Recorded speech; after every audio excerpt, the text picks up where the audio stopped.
We get started? Yes, we should. I have officially clicked record, Sean. So thanks again, everyone, for joining us today. And Sean, I will let you take it away. Great. Thank you so much, Sophie.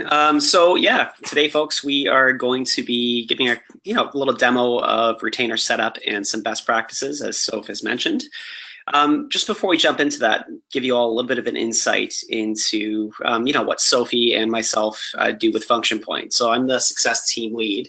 So that's essentially working with all the different consultants that we have to better serve you as our customers. Sophia is our senior customer success manager. So she, really deals with a lot of the higher volume agencies we work with, any of those agencies that really have a lot of work coming through all the time. So it's an incredibly valuable resource, and huge thanks to Sophia for putting this together today. Without further ado, folks, let's take a quick look at what we're going to be covering today. And obviously getting a little error message there. My apologies.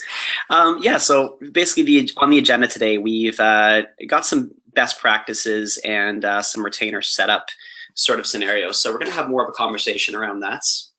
Once we're through getting a bit of that information out there, we're going to take a look at 3 different setups for retainers. So a simple retainer setup, a robust retainer setup, and my personal favorite, a month-to-month setup. So we'll kind of go through the ins and outs of how those actually look, how those operate, and the setup that actually goes into them.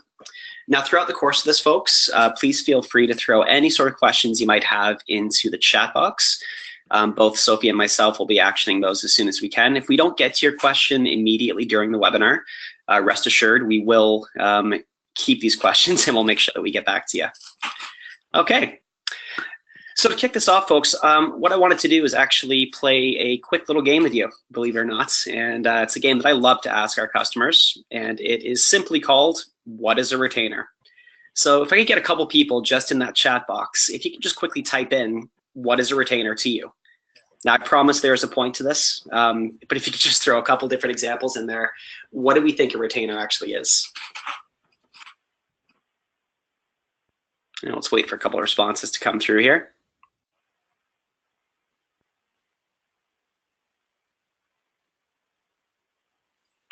Okay, so from Terry, let's see, a set amount a client pays, monthly for services, perfect. And from Alicia, a monthly contract on some bulk services. This one's perfect. From Chad, stable monthly contract amount.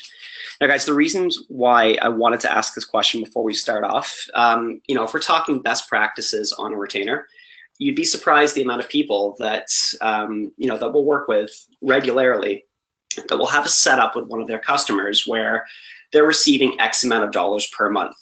Now, that's all fine and good. If we're receiving, let's say, $1,000 per month for a set of services, that's absolutely a retainer. Where things get a little bit confusing is when we have those agreements with our customers that state, okay, well, maybe this month you're going to give me $1,000, maybe next month you're going to give me $800 based on the services that I provide. The following month, maybe I'm going to provide $1,500 of services and you're going to pay me $1,500.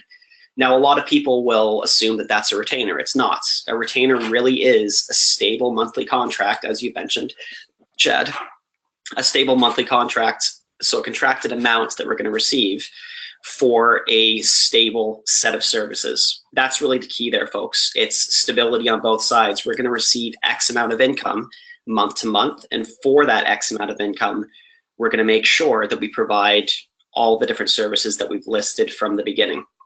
Now, when we're talking best practices for retainers, that's where things can get very muddy. It's something that I always like to call could you just-itis. It's kind of a medical term that I just made up. What I mean, guys, is that, we'll have a retainer set out with a customer, and we will, with the best possible intentions, we'll say that for this $1,000, I'm going to provide service 1, service 2, and service 3. What we often see happen, though, is that that customer comes back to us and says, well, could you just do this?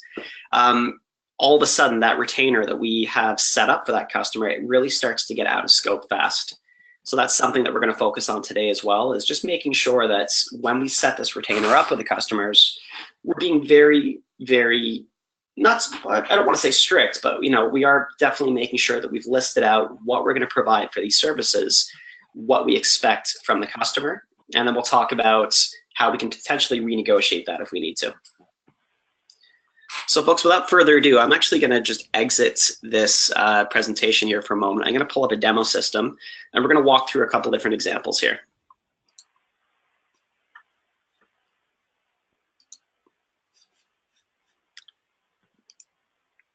Okay. All right, folks. So just in a function point system here, now this is just a demo system. I've got a few different examples set up of these retainer types. What I was going to do is actually show you the setup first, and then we'll backtrack and actually see how to set these up. Now, the first example I was going to show is just a very simple retainer. So I've got a couple that I've already created here. We're going to call this Safeway Simple SEO SLA, just because I love alliteration. So let's go ahead and click into that.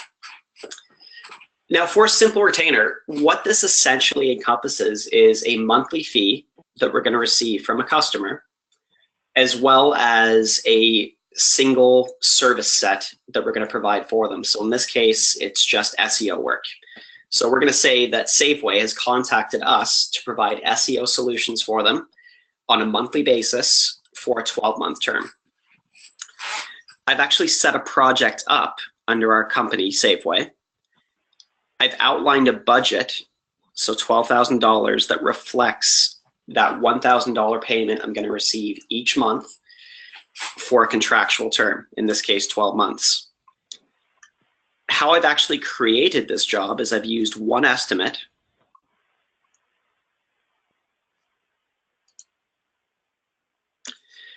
that has a single service line. I've used my override fields to plug in $1,000 because that's what I'm going to receive from this customer on a monthly basis. And most importantly to me is I've set an hourly allocation here. So I've said for this month, I'm going to service this customer by giving them 10 hours.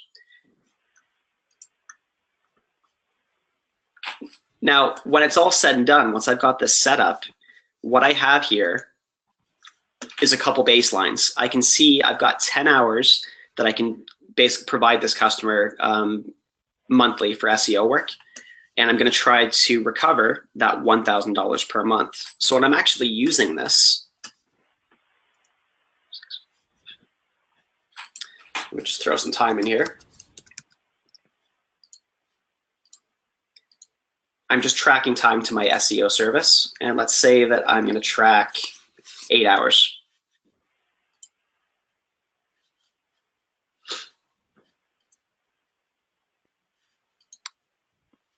I can see in my financials area on this job that, I'm basically 2 weeks into January. I've already got 8 hours on this job, which is giving me a potential bill out value of 800. I know I'm billing my 1,000, but I'm getting a very quick track on how this retainer is doing for this month. Now, knowing that it's the middle of the month, if I start trying to track some more time to this, let's say I bump this up to 10 hours. Actually, we'll go 12.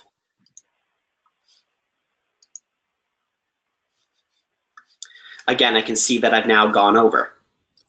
Now, that's all fine and good if we're just looking at this for the single month. What we really need to do if we're going to be managing this month over month is to make sure that we're using the start and this end filter. Now, I know in January, I've not done so well in this retainer. I've obviously overserved this customer. If I want a fresh start, I'm going to use these filters to look at February. And I'll see that my amount has gone away. So now I can just view this on a month-to-month basis. Same thing with my invoices. When I do need to invoice this type of work, I can simply do it just from the job level here. Select my Add New button, add my invoice, keeping it set as interim because I'm going to be invoicing for this over and over again, and calculating from the estimated amount.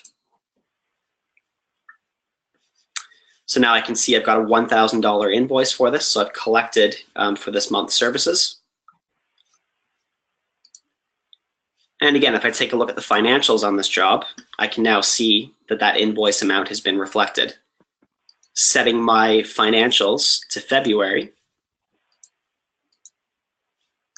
we can see that amount's gone away. So a very simple setup, very easy to maintain, and we can use these filters to really drill down month by month. Now, the added step here is actually using a project to do this. In the past, we've recommended we just do this type of work under the company itself. We don't use a project. By using a project, what we get is a very high level overview of how this job is performing over the entire year. So because I've set the project up with a budget of 12,000, what I'd like to see at the end of the year is that, you know, my invoice totals, those are equaling that 12,000, and my actual totals, hopefully at the end of the year, haven't exceeded that 12,000. So it is an extra step to get it set up to actually do that project level first, but it does give you a valuable tracking mechanism, which in this case is this overall budget. So what we expect to maintain throughout the course of the year. And I'm going to quickly run through how we actually set this up, folks. So just moving back to my company level here. If I was going to set up this simple style retainer, I'd be moving up to my Add New button, selecting Add Projects, and I'm going to type in what this actually is. So my project name in this case is going to be Safeway SEO 2018. I'm going to put a little to modifier on this just because I'd already built one of these out. My project code, what I always recommend here, folks, is that we're using a blend of the company name as well as the scope that we're providing, so SEO in this case, and some sort of date determiner, just so that we can go back in the system at a later date and quickly see when this work was taking place. I want to make sure my project type is set for retainer. And I do want to make sure that I have a budget amount entered here. Now, a question that might be popping through people's heads at this point is, well, what if I don't have a budget? What if I don't know how long I'm going to be servicing this customer for? I'm going to get to that in one moment, folks. So if we just pause that, but I will come back and speak to that point. Now I've got my project folder set up. All I need to do now is just build out that very simple tracking mechanism. So in this case, we know it's SEO. So I'm going to call this SEO. I'm going to set my estimate type in this case to retainer.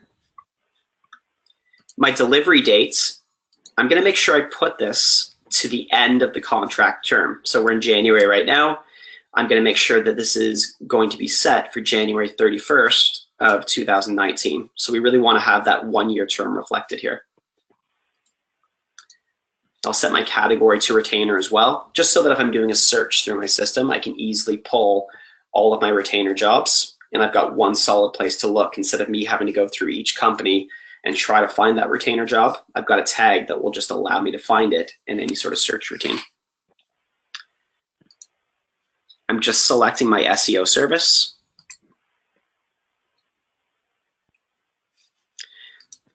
And where we'd normally build a job by going with the hours first, so setting in an hourly allocation to come to a total, we're actually doing this in reverse. We're putting in our total that we're going to bill, because we're going to bill this every month regardless.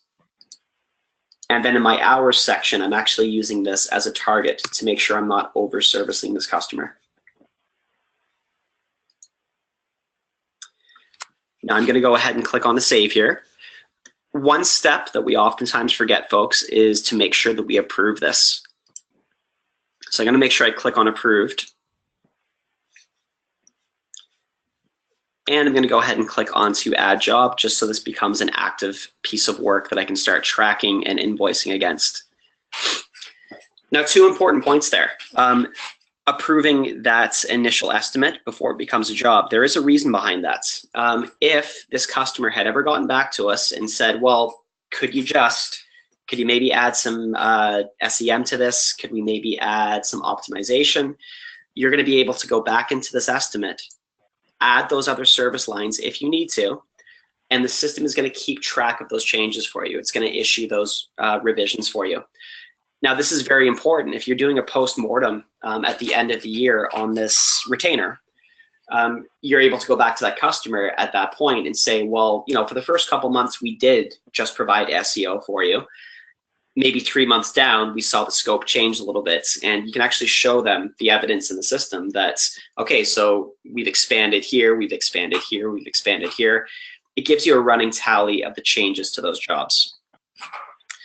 That also brings you back to that budget point. Well, what if my customer has never given me a term set? What if they've said, well, we just kind of want this to keep going continually?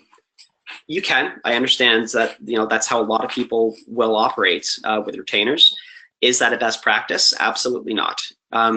If you don't have that contract set, well, let me ask everybody a question here. If we don't actually have those terms set, how could you potentially renegotiate that retainer if you needed to?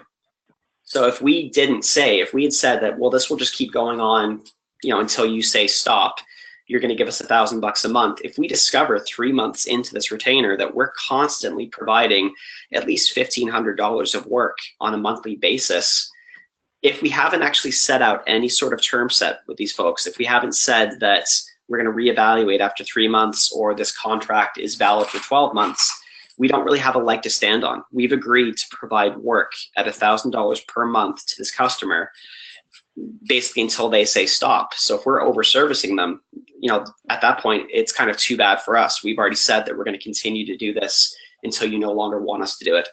So what I always recommend when you are kind of entering into agreement with your customers for this, we really want to make sure that we've got a solid contractual end date, or at least some milestones. Maybe we say, you know, we're going to do this for 12 months. At 3 months, we're going to evaluate. At 6 months, we're going to evaluate. At 12 months, we're going to evaluate. It's so important that we make sure we have those lines of communication open with the customer. And it's so important that we are making sure not only that we are accountable to what we've said we're going to do for that customer, but also that that customer is not asking for stuff that's outside of the scope as to what we've agreed to. Because, you know, if we're collecting that payment on a monthly basis, things can really creep out very quickly if we're not fairly strict with our customers with this. Okay, folks, so that's the simple retainer option. Is there any questions that are coming up right now? I see one from Heidi here. Why would this be set up as a project versus a job? Again, with the project level, it just gives us an extra metric, which in this case is this budgeted field. And it gives us a rolling total. So we'll be able to see at a glance how many invoices we've issued on this and how the overall health of this retainer is working throughout the entire year. It gives us an amalgamated total. We can still drill into that individual level, but having that overall sort of financial page gives us that overall target to work against throughout the course of the year. Okay, folks. Now, the next example that I have here is what's known as a robust retainer. Now, I'm just going to move into this example here, a Safeway retainer. Now, in this case, what we have here is, again, it's a service agreement. So the customer is paying us X amount on a monthly basis. But in this case, the work that we're providing for that customer, it could vary. So, you know, it could be advertising work, it could be collateral pieces. We do have a scope defined, but it's going to be more than just one service that we're providing. So the way that this is set up is, again, starting with the project level, we've thrown in an overall budget here, so $120,000 for the course of the year, collecting $10,000 per month. And this retainer is made up of entrance signs, flyer redesigns, and their rewards website. Now, the structure of this is that we have a single job that is set up initially that's just called monthly retainer. Now, the whole point of this job is that we have a place to put an invoice amount, so what we're going to charge on a monthly basis, and we have an hourly allocation that we can throw in for the month. Now, this is sitting separate from these other jobs. In that first scenario we ran through, this was all kind of tied together.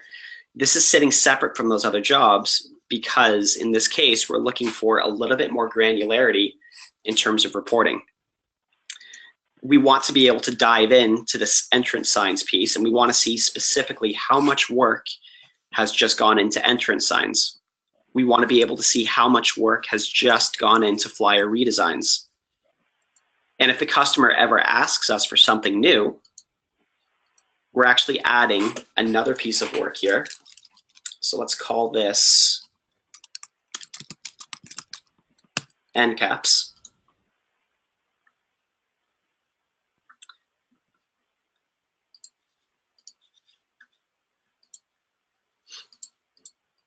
And we're selecting a few different services for it.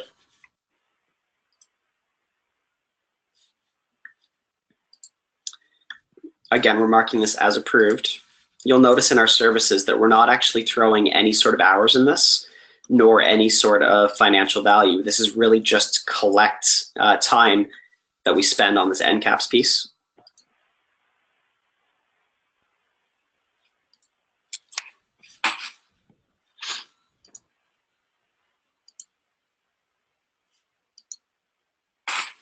And now on my job, or sorry, at the retainer level, so this project, I can now see that I have a separate entity here that I can track time to. So really, the beauty of this setup is that I do have a single place, a single source of truth for invoicing this overall retainer. I've got an hourly allocation that I can work on throughout the course of the month, but then I can actually have separate reporting for each of these individual jobs. So that's nice on my side from a reporting point of view. It's also nice for my customer because if they do ever want to see, specifically how their time is being spent, we have the ability to drill into that, to report on it, and then to push that information out to our customers. Now, the filters work the same way on this as they do with that simple retainer setup. So if I wanted to just see work that was done, let's say over the course of August, I can set these filters.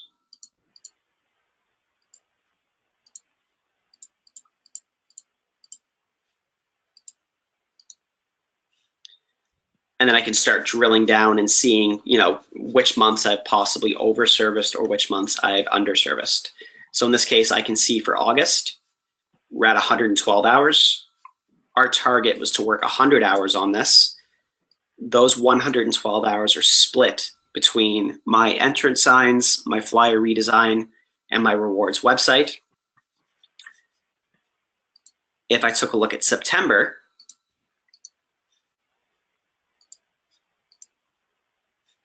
I can see that I only actually provided 8 hours of service for this. So even though I went over in August, I've actually very, very much underserved for the month of September. So I'm gonna have a little bit of wiggle room for the months moving forward. Now the setup for this, folks, again, it's fairly basic. If we're moving back to the company level here, the first place I'm going, again, for any of my retainers, is to set up a project first.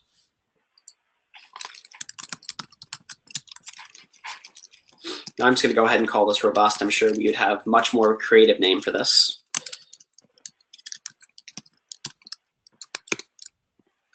Again, I'm using a project code that represents the company name as well as the scope as well as the year.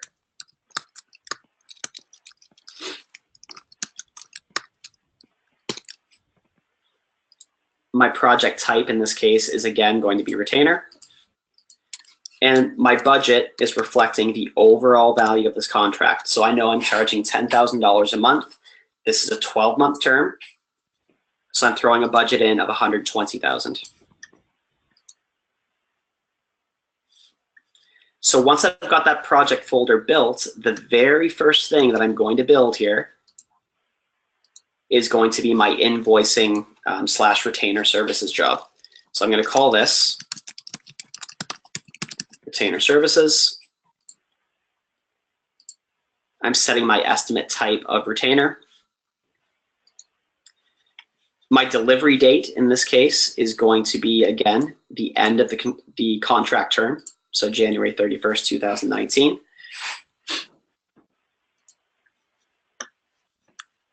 And I'm selecting a single service to create this piece of work, usually something like client management, account management, one of our administrative services that we have set up. The same thing when I built my simple retainer. I'm going to make sure that I plug in my overall value on a month-to-month basis first, so my $10,000. I am then doing my hours, so I'm going to make sure that I only service $100 or 100 hours per month. I'm making sure that I've approved this, and then I'm adding my job. As new work starts to come in for this, so as Safeway gets in touch and says, well, I'd like you to do a website for me this month, I'm always coming back to this project level and I'm adding the work as we go. So by hitting that add new button and add estimate, I'm throwing in website. I'm categorizing this as website because it's an actual piece of work that I'm providing. I'm throwing in the different services that will be involved in this website.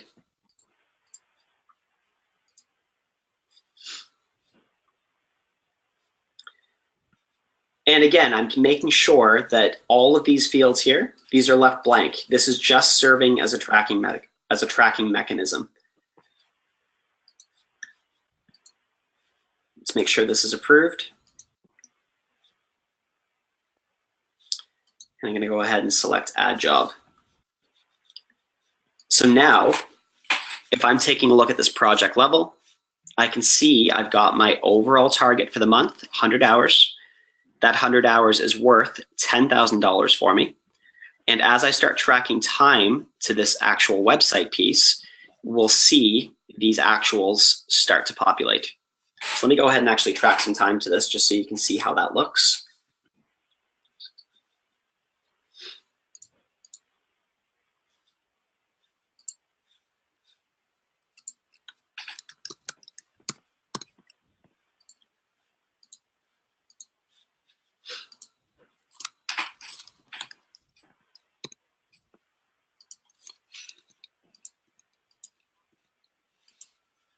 And we're going to be real mean here and pretend that Alon actually worked 40 hours on Saturday. I know it's incomprehensible.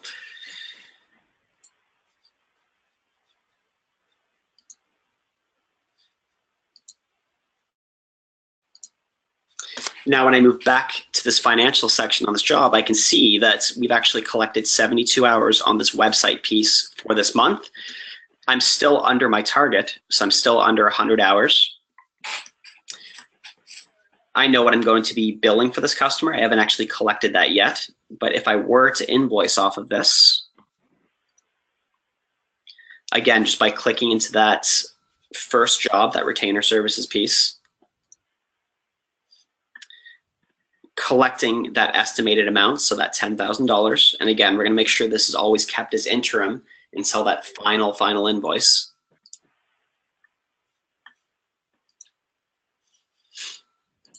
Now, if I take a look at the financials for this thus far, you can see we're in a bit better shape here.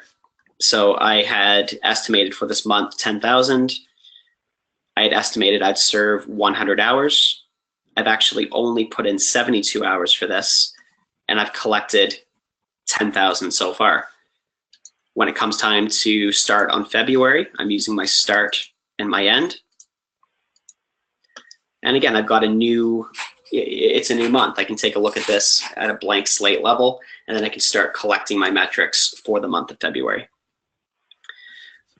So this is a fairly useful setup if you do have one of those more, I guess, a deeper retainer or a deeper service level agreements for the customers. We just have to make sure that we're managing this kind of on a daily basis. So as those new pieces of work come in, we're going to want to make sure that we throw those new pieces of work in as separate jobs under this. Just remember, we're never actually estimating any sort of amount in these tracking jobs. We're really just adding them in as a bucket to track time to. Now, Soph, did you have anything to add to that one, or? Hi, Sean. Yeah, thanks for checking in. I don't think there's anything I'd add to what you've been saying around this. I have had a few questions just coming in around like time tracking and just like kind of how to time track to some of these. I'm just curious if you're going to be touching on that at all before we finish up today. Yeah, we can certainly do that. So with this website example here, if we're talking about time tracking for this, at its most basic, if we're tracking time just at the job level, what we'd want to be doing is just using our timesheets area here.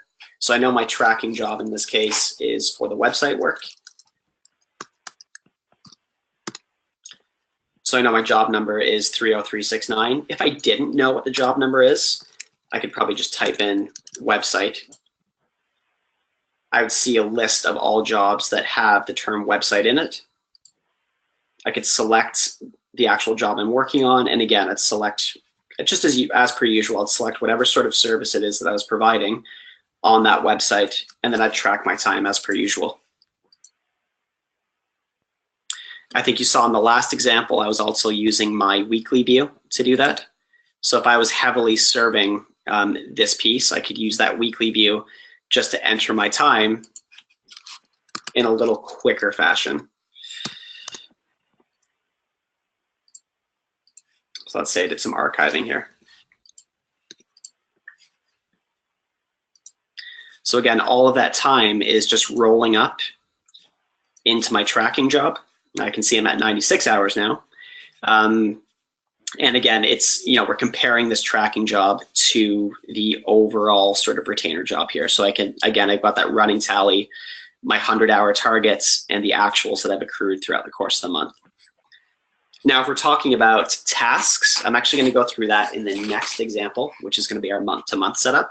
So if we are tracking time at the task level, we can absolutely accommodate for that as well. But the setup for that is going to be more of that month-to-month structure. So we will cover that. Now, there's a great question that came through here in the chat screen. I believe it was, how do you invoice for the month in advance? Let me see here. Sorry, I think I've lost the question, but I know that did come through. Here we go, from Robin. So how do you invoice the next month? Great question. If we are, which is a very common scenario, if we are invoicing in advance for the month coming, we do the exact same invoice routine. So I'd be clicking into this overall retainer job. I'd select add invoice. Now, the only difference here is that I would do my invoice for either the 31st of the month, so the very end of the month, or I would probably, myself, I would set it for February. So I do my invoice on February 1st. Again, I'm calculating from the estimated value. Because this number is locked in, I don't need to play with this. It's always going to be $10,000 each time I issue that invoice. So really all I need to do is hit that add new button, make sure my date is set based on when you're doing your invoicing. So if I'm going to be doing this for the beginning of the month, I want to set this for the beginning of the month. And then I issue that invoice to my customer, be that through the system or be that through printing out a PDF and actually emailing it over to my customer. Operationally, again, if I set these filters now, because I've issued that invoice for February 1st, if I set these filters for the first and for the end of the month, I can now see my invoiced amount is sitting there, and I can still provide my work as I usually do. The only difference is we've collected that money in advance. So Robin, I hope that answers your question there.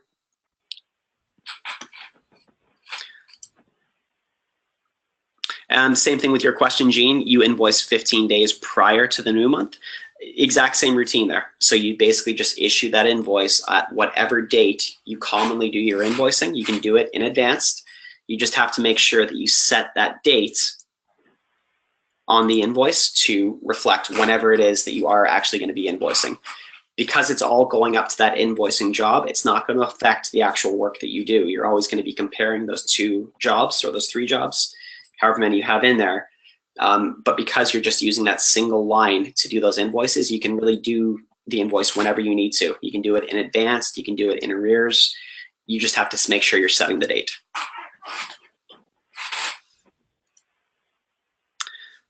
Okay, folks. Now, the last example I'm going to run through today, and we can get into a bit more Q&A, is the month-to-month setup. Now, before we do this, I'm going to give everybody a caveat here. The month-to-month setup, it definitely is more labor-intensive to set up. There's no way around that. The way I always look at it, though, is that I would much rather put that work in at the very beginning. So essentially spending a day getting my retainers set up throughout the course of the year, just to make sure that I have incredibly accurate reporting on those retainers and a very easy way to manage them. Now, let me show you how this actually looks. So this is my month-to-month retainer setup. Now I can see I've got an overall budget here of $24,000. So I'm going to be charging $2,000 per month for this. If I look at my job financials, I can see that I've got a separate job set up for each month. Within these jobs,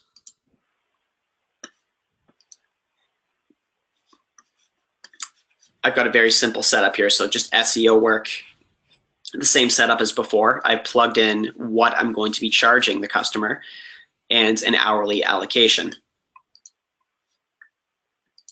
So let's take a look at that right at the estimate level, folks. So in this case, what we've calculated is I'm going to provide 20 hours worth of work at $100 per hour. Looks like the override field's not been filled in here, but go ahead and make sure that that is consistent. And then essentially all I'm doing is just copying this work type or this estimate over and over again, basically for every single month that the contract is going to run. Now the benefit here is that we have individual jobs. We have an hourly allocation for those individual jobs. So an estimated target that we're reaching.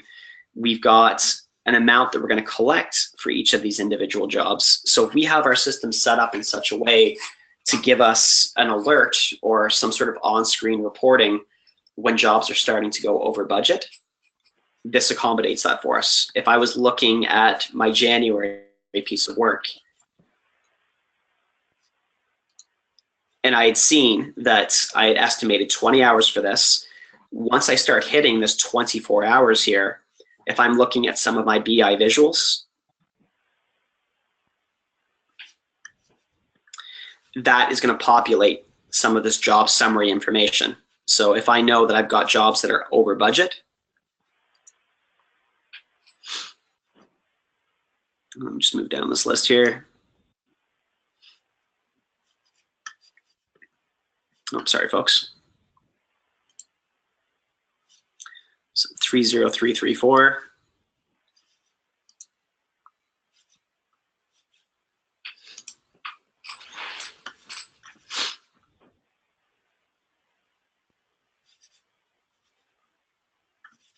And of course, I'm not seeing it right now, folks, but the way it would operate here is that that job being over budget, I believe that's because it's closed off, that job being over budget would populate into this job summary area. So I'd see that because I've overserved this customer, that would be classified as being over budget.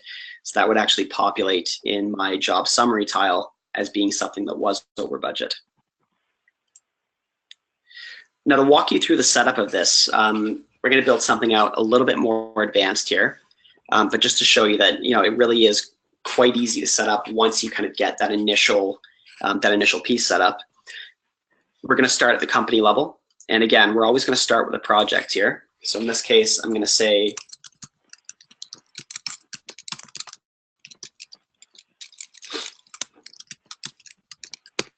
so retainer 2018. With my project code, it's going to be North Shore Auto Group retainer 2018. And my project type in this case is again going to be retainer. And let's say my budget for this is going to be $120,000. So I'm going to serve $10,000 worth of work each month to these folks. So the same setup as before, we've got our overall project folder ready. In this case, what we're going to do is instead of focus on building something for the entire year, we're just going to take a look at what we're going to provide on a monthly basis. So my first estimate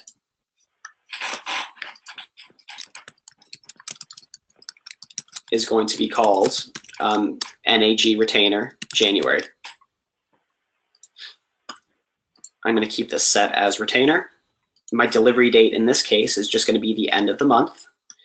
And I'm going to outline everything I'm going to potentially provide for these folks during these months. So whatever we've scoped out, if they've said, listen, I want to retain your services, I can expect you to provide creative work for me. I will probably expect some web work.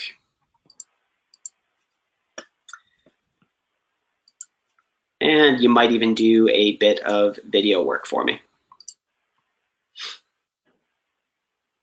So I'm laying out all of my services right here. And what I'm going to do is basically throw in here what I expect to provide on a monthly basis. So again, working with those targets. So maybe I've got 4 hours of research, 15 hours of sketching and roughs per month, probably 30 hours of web design,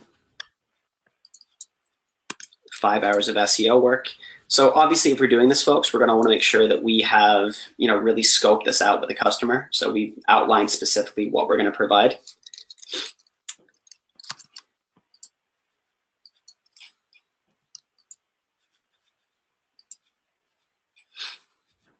And I'm going to use this override column here just to true up my numbers here. So I know I want to charge 10,000 bucks a month. I've thrown in my hourly allocation in this override field here, and apologies that my math is terrible, but let's use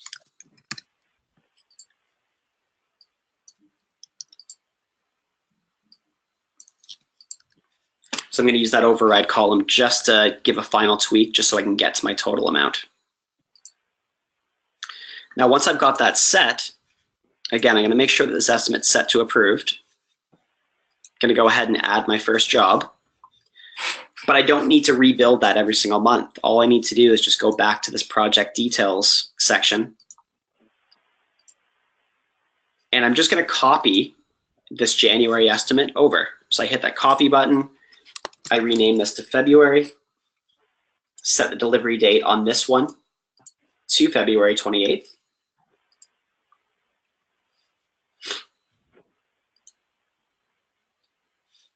And I just start building out my work from there. So all I need to do is just click into the last estimate that I'd looked at, hit the copy button, rename it for the month, and make sure my delivery date is set to the end of that month.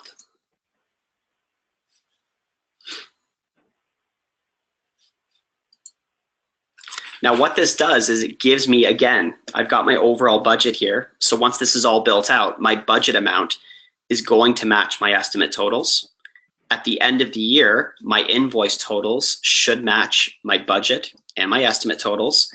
And ideally, if we have served this client, based on what the agreement was, our actual totals, again, they should match this budgeted, this estimated, and this invoiced amount.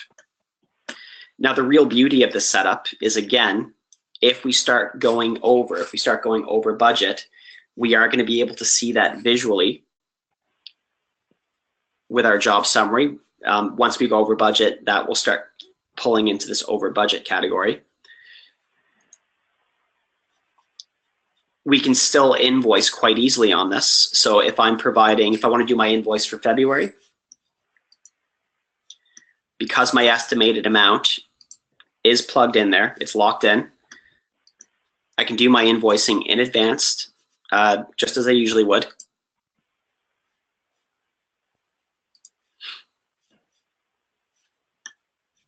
So again, if I look at these project details now, I can see that I've got at least one invoice in here.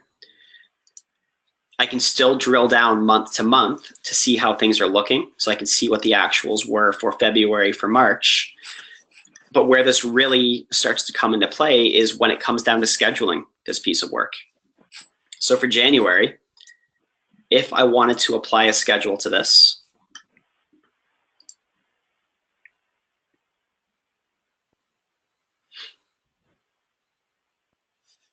So if I built this out, you know, with different team members, they're going to be working on this on a recurring basis. Let me just set a few of these here.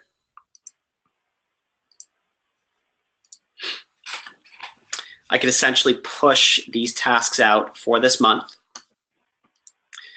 If I was happy with how this setup looked, I could actually convert this into a template.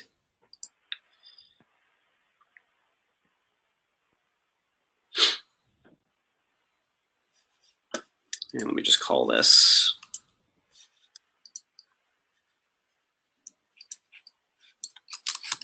I'm going to use MTM just so it represents month to month here.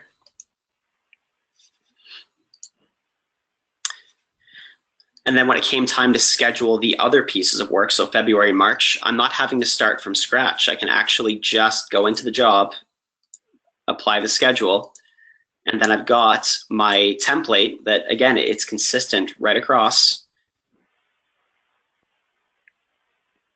And then I can just apply that to each month. So I've got schedules in this case, or sorry, schedules at this point for each of those months. I've got a really easy mechanism to keep track of my invoicing and to actually do my invoicing. I've got a solid place for me to track time to these jobs because they've all been tasked out. And I'm getting that granularity of reporting, and I really have a handle on what's happening each month.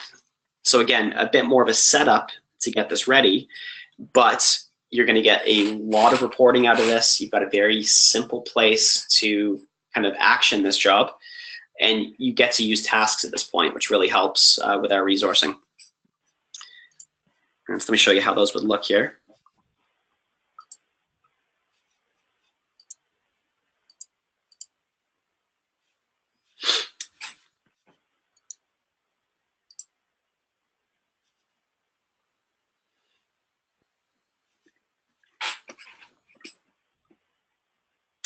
And here we go. So in this case, I mean, I'm viewing this from the admin section, but the people that we had assigned these tasks to for the retainer, these would populate on their dashboards here. So if they were going to be tracking time to the task, they do the exact same thing that they usually do. They'd be using their status, and they'd just be tracking their time using the timesheets here. So to me, again, folks, it's a bit more of a setup to get that retainer scenario initially launched, but I find that's going to give you the most options, and it's going to be the most accurate for you to report on and to action throughout the course of the month. All right, folks, so you have listened to me speak for a good 50 minutes. My apologies for that. Let's go through some of these questions here. Soph, did you have anything else that you wanted to add, or? Hi, Sean. Sorry. You know what? There have been a lot of really good questions. I'll admit a lot of them are very like case specific to some of the agencies that have joined us today, and okay. I love them all. Everyone, I might need to send some follow-up emails and maybe set up some chats to actually like discuss your specific retainer setups. However, Sean, there was one really good one that I think if we have just like a couple minutes just to talk about, it would actually be a benefit. And this was actually from Deborah. And in cases of like, you know, this one random month and you just have an extra like printing that you need to invoice a client for, and just kind of best practices on how to handle that. Do you think you could just speak to that a little bit? Absolutely. And Deborah, thank you for bringing that up. I had actually forgotten to include that on my agenda. So that's perfect. Let's use this month-to-month setup because, again, for me, this is probably the cleanest way to accommodate for this. In that month-to-month setup, what we'd be doing here is ideally at the estimate level, we may have thrown in a service line just to collect those sort of expenses. So if we anticipate that something like printing is going to be coming up often, we'd almost want to have that right at the estimate level, just so that we have a place to continually track that too. So let's see if I've got printing in here. I should. Perfect. Now the same thing same thing with our normal sort of setup for retainers. I'm going to add this expense line. I'm actually not going to anticipate anything here. I'm really just adding this just in case I do need to track to it. So we can add this expense line. We don't need to throw any sort of values on it at the estimate level. but it's essentially going to act as a placeholder for us. So let's say for the month of February that I do incur an expense here. What I'd be able to do is move into the financials for that, click onto the plus button here, and the same thing as if I was just logging a normal expense. I would pick who the vendor was. I'd make sure I throw my reference number on here. And I would type in what I actually paid for this expense. So let's say I actually had to pay $500 for the printing. Now, because we're only invoicing that $10,000 per month, in this total override section, I'm actually going to go ahead and throw in 0 because I'm not billing this to the job. What we're collecting for that job, that's already been outlined in the retainer. If I was going to collect this extra, so if I was going to charge this customer $10,000 plus my $500 for printing or whatever markup I had, I might consider leaving that blank. So the expense has been logged, my cost has been recorded here. And then depending on how I do my invoicing for this type of scenario, I might have already issued an invoice at the beginning of the month for this, which in this case I have. I might issue an invoice at the end of the month to collect that extra information, which in this case I would do by, again, hitting that add new button, adding invoice, and then actually calculating from the actuals based on this. I'll keep that for January for now, just so that pulls through the expense. And this way I'd just be able to collect on that individual expense. If I had things like time tracked to this, what I might consider doing is calculating this. Sorry, let me just actually clear this out here.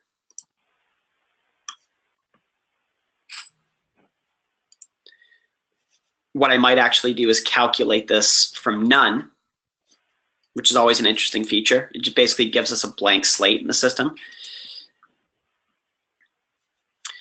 And I can see in my invoice column, nothing is there yet. I would be able to just move into this external expense and say, hey, this is the only thing I actually want to include on this invoice. And that would allow me to collect for that. If I wanted to include this on that initial invoice, so for some reason I just knew that they were going to be doing, we were going to have to incur a printing cost this month. Let me actually just clear this initial invoice out for you.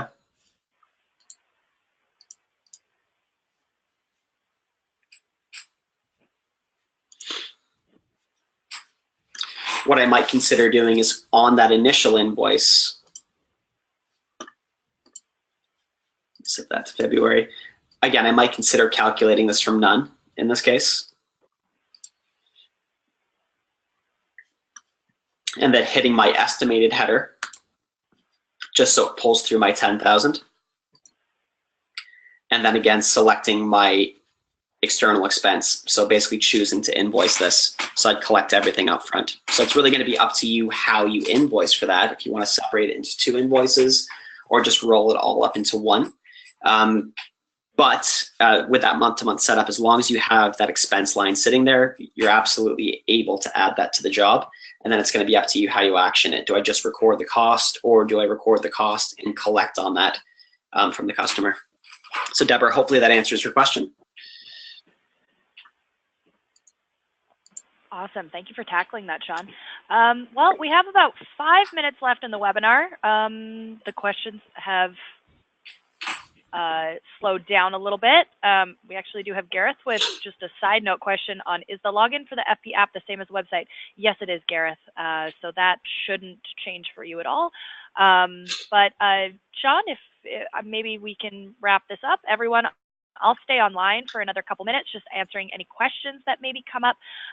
Additionally, if later tonight you have a question that pops in your head and you're starting to lose sleep, email success@functionpoint.com and your customer success manager will reach out to you just to chat about whatever scenario or setup or any other questions that you might have for us here at Function Point. So, yeah. Thanks, Sean, for your presentation today. It was great. It's great having you. Thank you. Thank you, Sophie, and thanks everyone for the wonderful questions that came through. And yeah, like Sophie said, if there's anything that comes up, please feel free to email us. Also, if you're taking a look in your function point system, each of you have access to that little eye-shaped icon at the tops of your screen. That will take you through to our help center. There's tons of resources there as well. So, always feel free. Generally speaking, whatever you're looking for will be in there. That's not to say that we're not available to help. We always are, but it's always a good place to go first, just to check that help section, and then certainly reach out to us, and we're always more than happy to go through any of those questions with you. Okay, awesome. All right. Cool. Perfect. So well, thanks all for your time. Yeah, thanks everyone. I still have some questions coming in, so I'll be here for a few more minutes. Great. Thanks, Sophie. Thanks, John. Take care, everyone.